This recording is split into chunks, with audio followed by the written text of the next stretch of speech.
Social मीडियावरील आक्षेपार्ह post करण्यात आलेली होती आणि त्या विरोधात ओबीसी बांधवांनी आज जिंतूर बंदची हाक दिली आहे। पंकजा मुंडे यांच्याविषयी सोशल मीडियामध्ये आक्षेपार्ह पोस्ट केल्यामुळे एका व्यक्तीवर गुन्हा दाखल झाला होता। पोलिसांनी त्या आरोपीला ताब्यात सुद्धा घेतलेला आहे।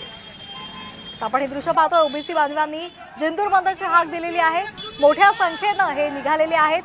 पंकजा मुंडे यांच्याविषयी सोशल मीडियावर एक आक्षेपार्ह पोस्ट करण्यात आली होती। त्या व्यक्तीला सुद्धा अटक झालेली आहे। दरम्यान आपण पाहतोय त्या संदर्भात ओबीसी बांधव आक्रमक झालेले आहेत आणि त्यांनी जिंतूर बंदची हाक दिली आहे।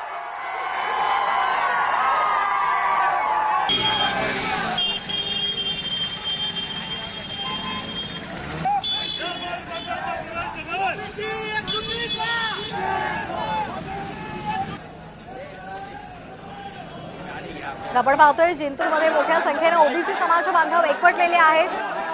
आक्रमक त्यांनी घोषणाबाजी केलेली आहे। पंकजा मुंडे यांच्याविषयी सोशल मीडियावर आक्षेपार्ह पोस्ट केल्याप्रकरणी ओबीसी समाज बांधव आक्रमक झालेले आहेत आणि त्यांनी जिंतूर बंदची हाक दिली आहे। हे दृश्य आपण पाहतोय साम टीव्हीच्या माध्यमातून। दरम्यान या संदर्भात एका व्यक्तीला पोलिसांनी अटक सुद्धा केलेली आहे। मात्र ओबीसी समाज बांधव आता एकवटलेले आहेत। त्यांनी जिंतूर बंदची हाक दिली आहे। या संदर्भात अधिक माहिती घेऊयात आमचे प्रतिनिधी राजेश काटकर यांच्याकडून। राजेश, काय सध्याची परिस्थिती? सध्या राज्यामध्ये मराठा आणि ओबीसीचा संघर्ष शिगेला पेटलेला आहे। तसंच जिंतूरमध्ये एका युवकांना नामदार पंकजा मुंडे यांच्या विरुद्ध आक्षेपार्ह पोस्ट केल्यामुळे काल रात्री पूर्ण ओबीसी समाज हा पोलीस स्टेशन मध्ये जमा झाला होता आणि त्या युवकावर कारवाई करण्याची मागणी करत होता। त्यानंतर पोलिसांनी त्या युवकावर कारवाई करत त्याच्यावर गुन्हा दाखल केला आहे। पण आज जिंतूर हे कडकडीत बंद ठेवलेलं आहे आणि तसे निवेदन तहसीलदारला दिले आहे आणि पोलिसांनी आश्वासन दिले की यापुढे अशा पोस्ट करणाऱ्यावर कडक कारवाई करण्यात येईल।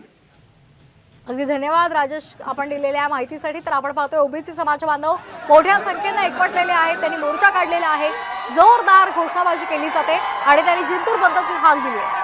पंकजा मुंडे यांच्या संदर्भात सोशल मीडियावर आक्षेपार्ह पोस्ट करण्यात आली होती आणि त्यासाठी त्यांनी जिंतूर बंदची हाक दिली।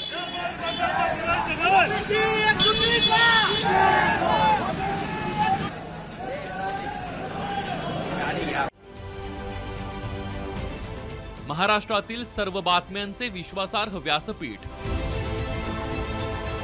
सकाळच्या सर्व सोशल मीडिया प्लॅटफॉर्मला लाईक, फॉलो आणि सबस्क्राईब करा। तसंच सर्व नोटिफिकेशनसाठी बेल आयकॉन प्रेस करायला विसरू नका।